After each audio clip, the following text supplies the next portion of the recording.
If you have a question for Dr. Donna, please do leave it on my page and I will be happy to answer the question for you.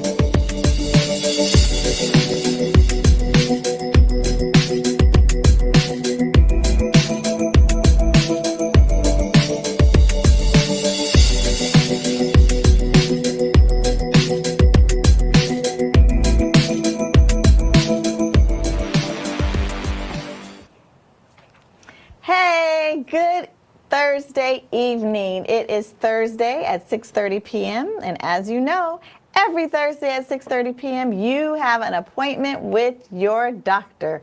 So welcome to Talking with Dr. Donna. I am your host, Dr. Donna White-Carey, and I thank you for joining in with us again tonight.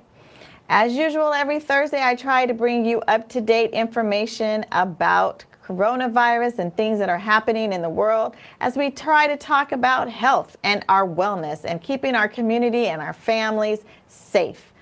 As you know, for me, my goal is to build generational health. And what does that mean? That means that we are looking at your emotional and mental health, your spiritual health, your physical health, and environmental health. And if we look at those four pillars, we pay attention to it. What I'm hoping, and I truly believe, is that we can make an impact on premature deaths in our community. That's the goal, to stop us from dying earlier than we need to. And we do that generationally. Let's pass down good habits of health from person to person, from grandmother to grandchild to great-grandchild. Let's pass down great health and not bad health. So that's what we're focusing and working on here with Talking with Dr. Donna. As usual, if you are not already a subscriber to my channel, I would really appreciate it if you went on over to YouTube and you subscribe to my channel. And if you have not already hit that notification icon, that little bell, hit that bell icon, and every time I go live, you will be notified. So I see you. Good evening, Liz. Thank you so much for watching. Let me know if you have any questions about our show tonight. So tonight, we're going to talk about adolescents and we're going to talk about coronavirus. Because as you are aware, there have been lots of developments over the last couple of weeks, from the vaccine now being available down to the age of 12, from guidance from the CDC about wearing masks. So things are happening and I want you to be aware and I want you to get it from a knowledgeable source. It's so important that you get it from someone who knows what they're talking about, not just somebody off the street, but somebody who is actually giving you information that you can trust. From sources that I can trust. So as I look at sources, then I hand them off to you. You can't really see my t-shirt tonight, I'm told, but I'm gonna look at it like this so you can see Black Doctors Matter, because it does matter who is representing you and who actually has your best interest at heart. So here we are in the community talking about our community. So let's talk a little bit about adolescents and teens. So we're going to talk about adolescents and coronavirus tonight. And like I said, really based on the fact that we have a new vaccine that is now available for ages 12 and above. Do we need to really vaccinate our kids? Is it safe for us to vaccinate our children? What are the risks and the benefits for vaccinating our children? We're going to talk a little bit about some of them. This is just going to be part one. I want you to know this is part one, because I want to bring on some guests. I want to also talk to people from the school district, some of our coaches, and let's just really have a dialogue and conversation about how we're going to keep our kids safe. We know we would love for them to return to normal activities. We'd love for them to go back and be able to play sports and to play competitively, and to continue to go back to school, and as the fall comes on, to go to school. All of these things we want for our kids. But we really, more than anything, I know, as a mom, we want our kids to be safe. So that's what we're going to talk about tonight. So let's talk a little bit about where we are worldwide with this pandemic, okay? So worldwide, we're over 156 billion cases. 156 billion cases. We're over 3 million total number of deaths around the world. This pandemic impacts everybody. It doesn't just impact the United States. If you've been watching the news at all in the last 2 weeks, you know it impacts India. India is having huge outbreak.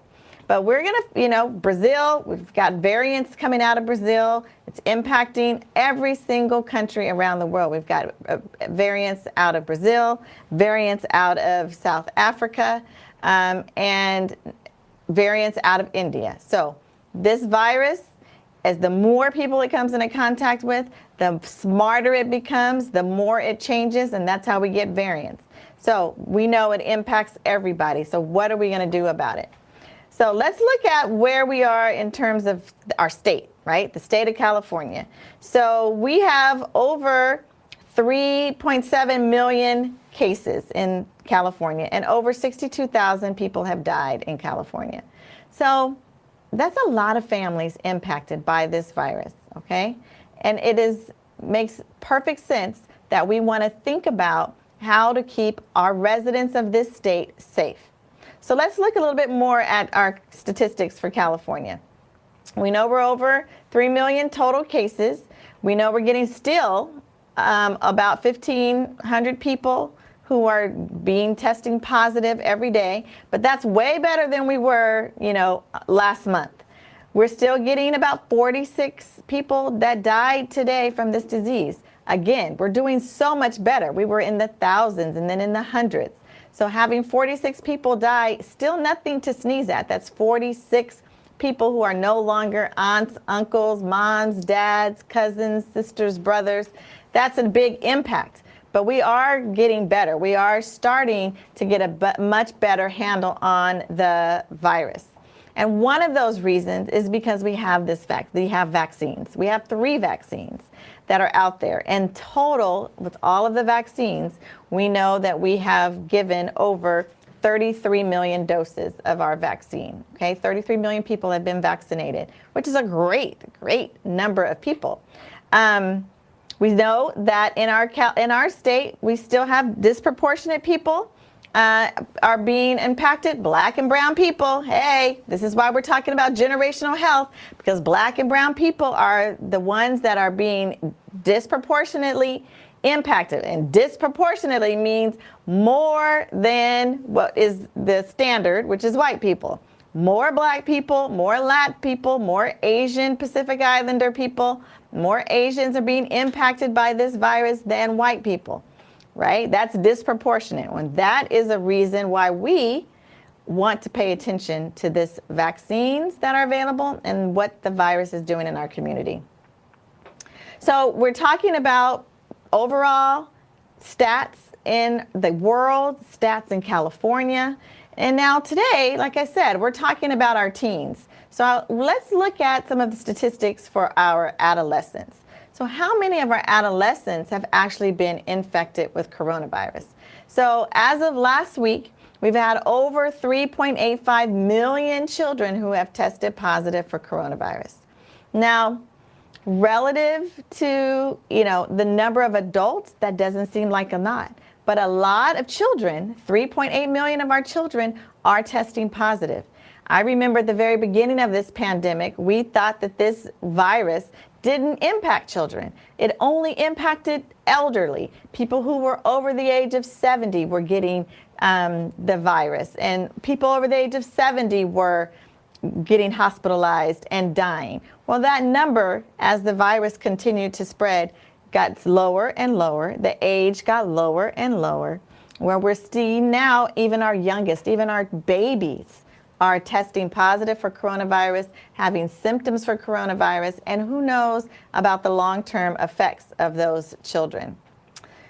Let's look at the number of, so that's cases. Let's look in California, right? So we looked at the world, how many kids, over almost 4 million kids with positive cases.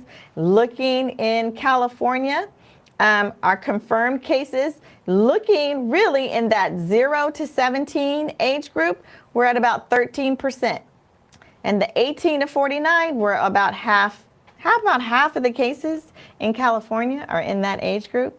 Well, I've talked about that in multiple episodes about the highest demographics are 18 to 30-year-olds. Those are the ones that are testing positive more often. But again, the good news is that even though we do have, somewhere between 70% or between ages of 0 and 50, they do not account for a significant number of deaths in our state, which is great news, right? Because that means that for the most part, if a child tests positive for coronavirus, that child is probably not going to die. That's good news, right? But that doesn't mean that it's not serious. So how serious is it? So we know that our young people, out of the over 500,000 total deaths, we know that that's even higher. Young people make up like 250, not a lot, right?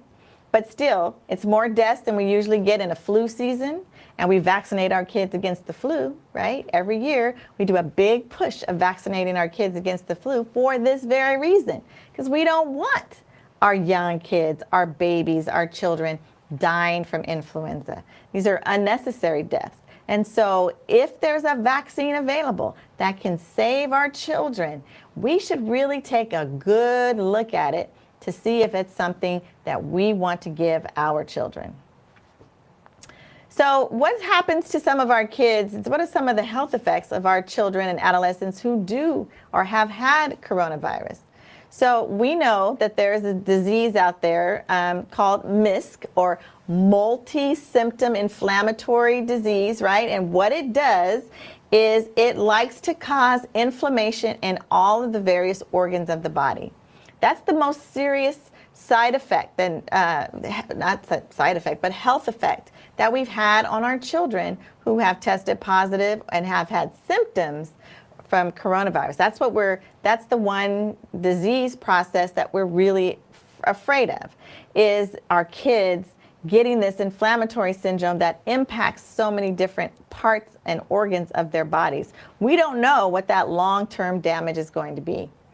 We are seeing in some reports of our children who have had coronavirus and then recovered from coronavirus, that they are sort of long haulers. And we have long haulers in the adult world, and we also have long haulers in the children. And basically what long haulers are people who months after having coronavirus and then recovering, still having these intermittent bouts of symptoms similar to when they were sick with coronavirus. Sometimes they're just really, really tired. Sometimes they get a little loose stool. Sometimes they just feel nauseous. So some of these symptoms that are present when they had the disease, they come back intermittently. We have no idea why. It's a new virus. We're still learning so much about it, but we don't know why that happens. And we don't know what the long-term impacts of that is. So it is something that you obviously don't want your child to come into contact with, because we don't know what some of these long-term impacts and long-term effects are of having coronavirus. Okay, I'm going to put a pin in that. I want you to think about that and leave that for a minute. We're going to talk a little bit about sports, and we're going to talk about the transmission of the virus, and then we're going to circle back to this and really talk about, is it worth giving our children this vaccine? Okay, so put a pin in that long haul conversation about children who have coronavirus. All right, let's talk about some transmission rate in school and sports. So again, we don't have a whole lot of information about that here in California, because we've just kind of started allowing people to come back and do sports.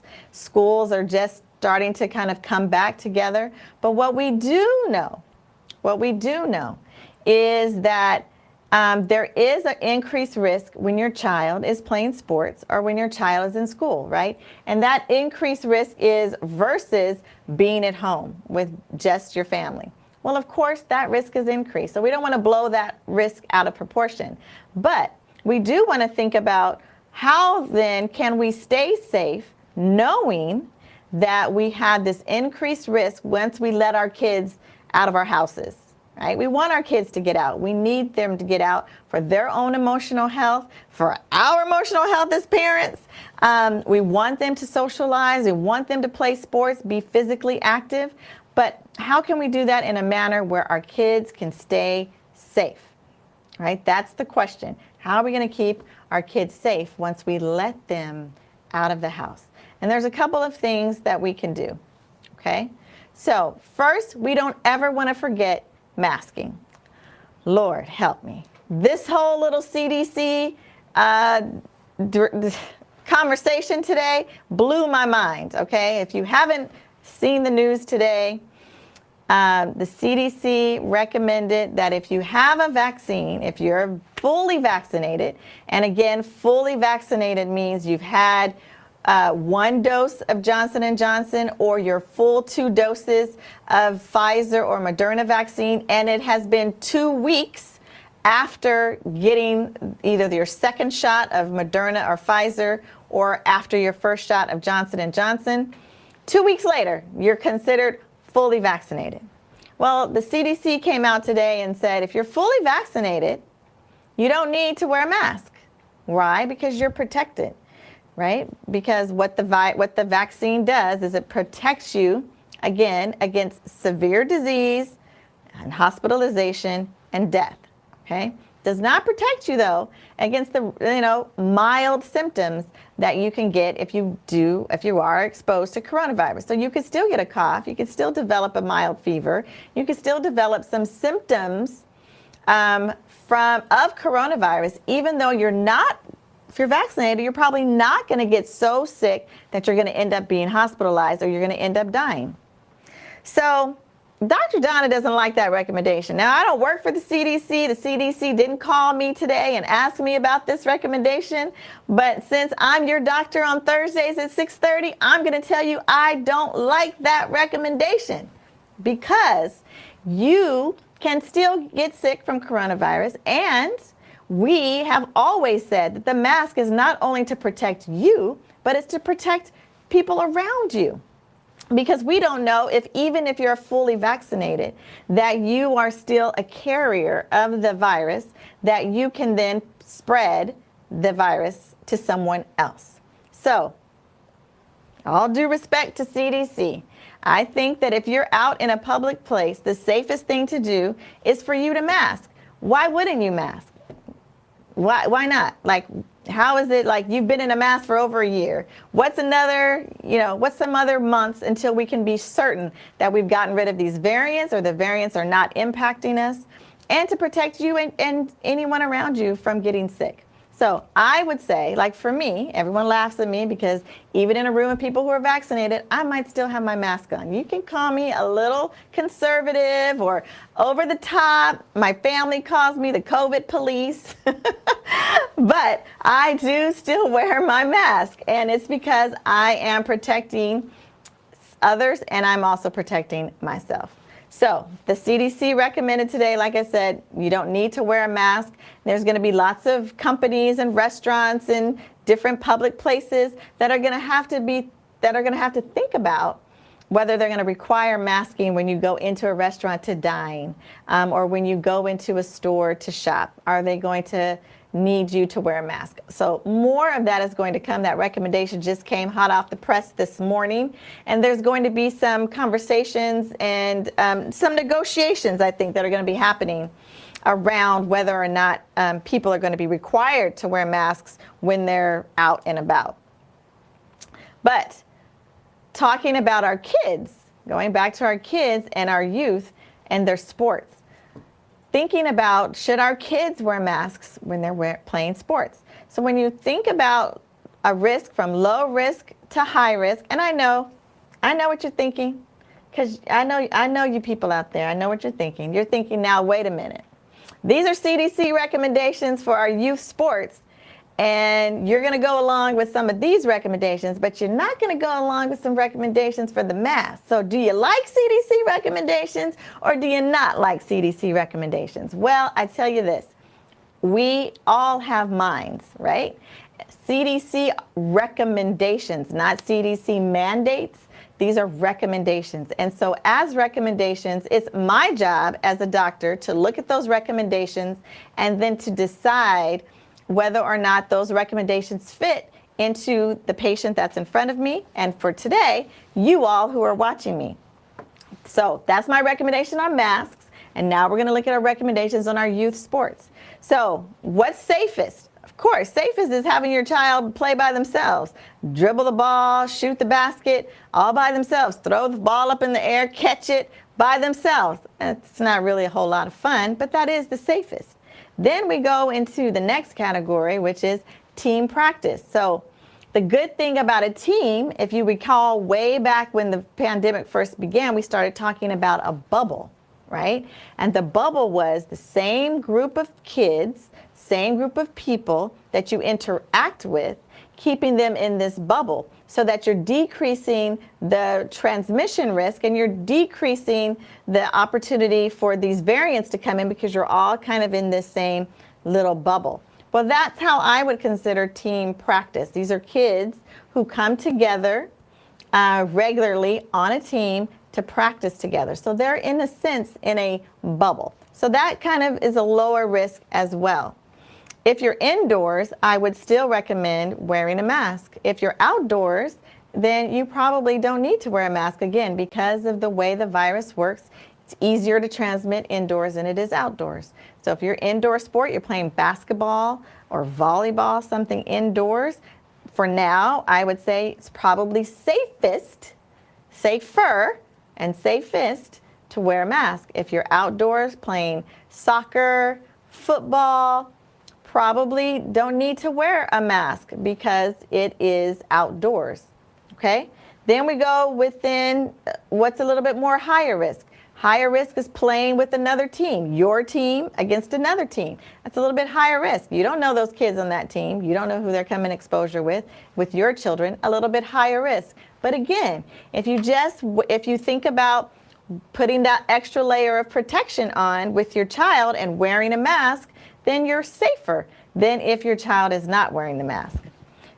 Then increasing our higher risk is in competition. So you're seeing multiple teams. You're in these, competitive weekend-long, tournaments, and you're playing different teams. That's a little bit higher risk because you're continuing to expose yourself to other people outside of your area and outside of your kid's bubble. And then, of course, the highest risk is full competition, different teams, same day, all of that. So that's the highest risk.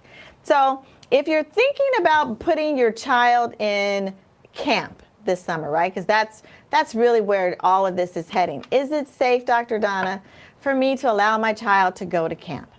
And my answer would be, it depends, right? Because just like this lower risk to highest risk, what are they doing at the camp? What type of camp is it? How many kids are in the camp? Is it the same kids every day, every week? Are kids coming in and out? All of these things are going to impact your decision, whether or not your kids can play sports or be involved in camps this summer. So we've got masking, right? Social distancing. CDC says if you're vaccinated, you probably don't need to do social distancing that much either. Okay? Well, again, for me, I just don't like taking a whole lot of chances. If I don't have to be that close to you and I don't know you, I would prefer you just don't get all up on me in line because the CDC says it's okay. Just step back a little bit, okay? And that would be what I recommend. But the other thing that we can do to help protect ourselves is this vaccine. So remember we said we're going to put a pin in it and we were going to talk about vaccines? Well, this is the time. We're circling back. So let's talk about vaccines. We know that there are 3 vaccines, Pfizer, Moderna, and Johnson & Johnson. Moderna and Pfizer have been in clinical trials to bring that age of vaccination down. Pfizer had already brought it lower, a little bit lower than Moderna, and they came out of the box saying 16 years and older that they were safe with their vaccine. Moderna said 18 and over.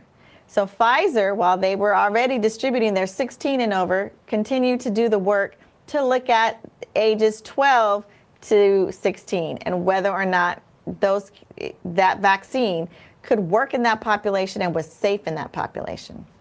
So they enrolled a number of kids, and the way they do these clinical trials, again, they enroll, 2,200 kids, and they're going to say half of these kids, we're not going to give them the vaccine. We're going to give them, we're going to shoot some just regular, salt water, and they're going to think they're getting the vaccine, but we're going to check their symptoms, and then we're going to actually give the vaccine to the other half. And what Pfizer's data shows, and this data, again, because this is a new vaccine, that everyone is attempting to be extremely cautious with the data. Everyone is examining the data, and lots of independent groups are trying to look at the data. So Pfizer scientists, they look at the data. They give their data to the FDA. The FDA and their scientists look at the data and say, okay, we're going to green light it. We say, yes, this looks safe enough to do the vaccine. Well, California and some of the other Western states, Oregon, Washington, Nevada, Arizona, all said, that's great, right? But when the old administration was in power, they're like, we're not trusting anything they say. They created our own Western state sort of scientific group to look at the data independent of what the FDA said and independent of what the drug company says. And so our California Western Alliance scientists group all looked at this Pfizer data for this 12 to 15-year-old, and they have also signed off on it. So lots of smart people who are really paying attention to the side effects and the safety of this vaccine for children have looked at this vaccine and said, this vaccine is likely to be safe for kids who are 12 and up. Now, part of the reason why they can look at it and say, even though the vaccine itself for this age group is new, the dose of the vaccine that is being used for this 12 to 15-year-old population is the exact same dosage that has been in use. So that's actually good news because we know the side effects from that particular dose. And not much physiologically is different between a 15, 14-year-old and a 16-year-old. So feeling pretty good about that difference. There is a little bit of physiologic difference, right, between an 11 and 12-year-old. So that 12 and 13, it's still a little different, but they, again, have looked at this, the data, and feel that it is safe. So when we're thinking about this new ability to do a new vaccine and give it to our 12 to 15-year-olds, the pretty good evidence that it is safe. And I know a lot of you out there have been asking, well, we don't know the long-term impacts of this. And that's true because this is considered a, quote, emergency use vaccine. But there's some things that I want you to think about as you're deciding if you have a preteen or a teenager and you're trying to figure out if you should go ahead and get them this vaccine. I want you to go back to that other conversation that we were talking about, which is the impact of having the disease, right? That's what you're weighing. You're weighing the impact of your child getting coronavirus and potentially being one of these long haulers that has, intermittent symptoms for who knows how long to come versus getting this vaccine that will help to prevent your child from getting this coronavirus in the first place. So that's really what we're talking about. We're talking about a risk benefit. And at this point, you as a parent, you need to take your child, if you're considering this, have a conversation with your doctor, your child's doctor, about whether or not they recommend this vaccine for your child.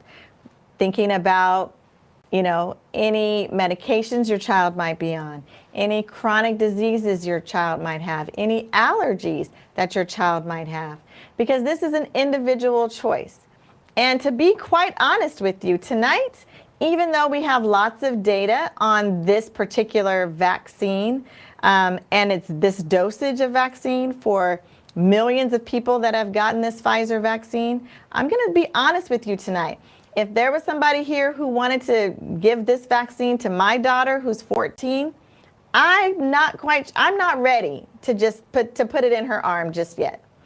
There's some things that I need to find out. There's some questions that I still have to ask. But I'm closer to saying yes than I am to saying no. And as I continue to do the research, to look at the data, I'm going to bring people on to talk about this conversation.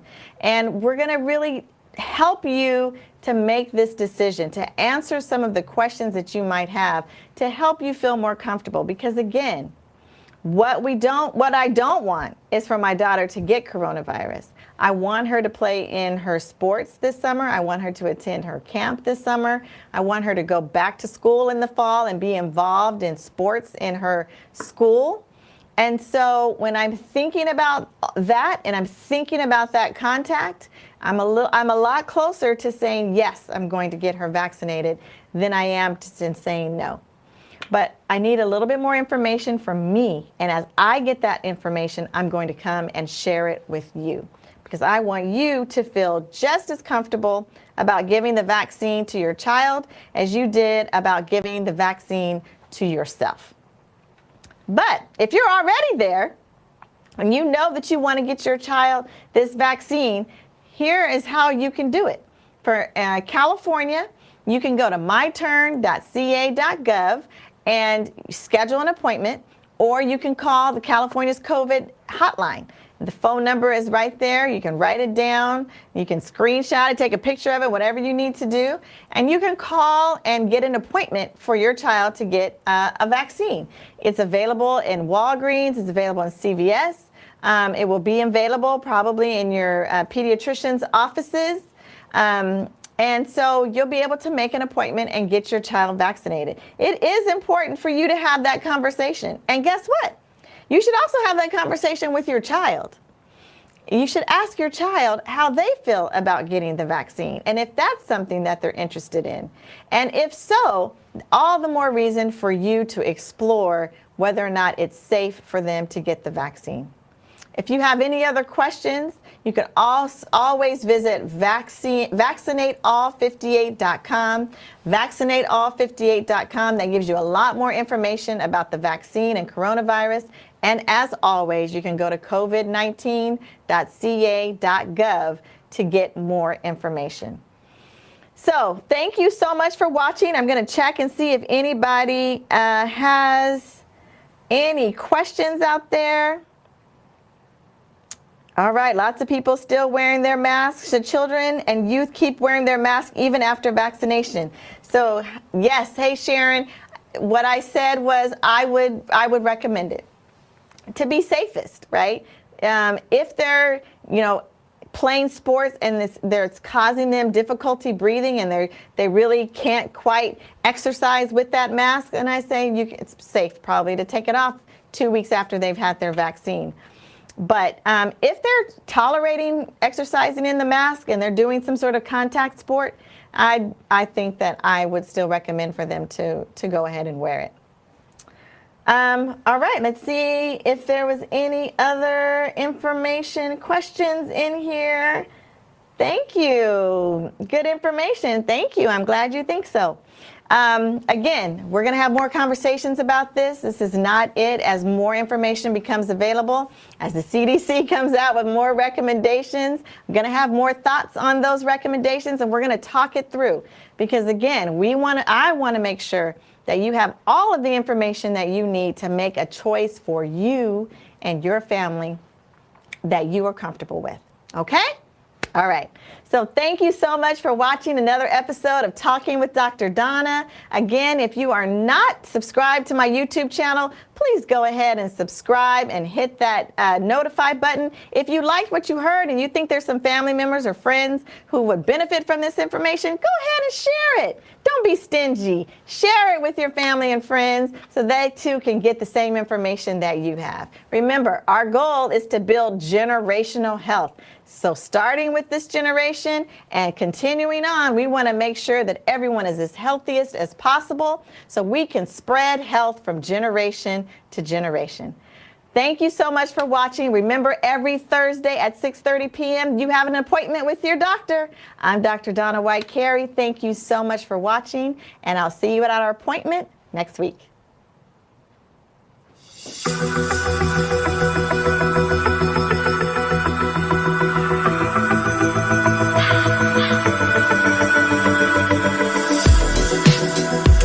If you have a question for Dr. Donna, please do leave it on my page and I will be happy to answer the question for you.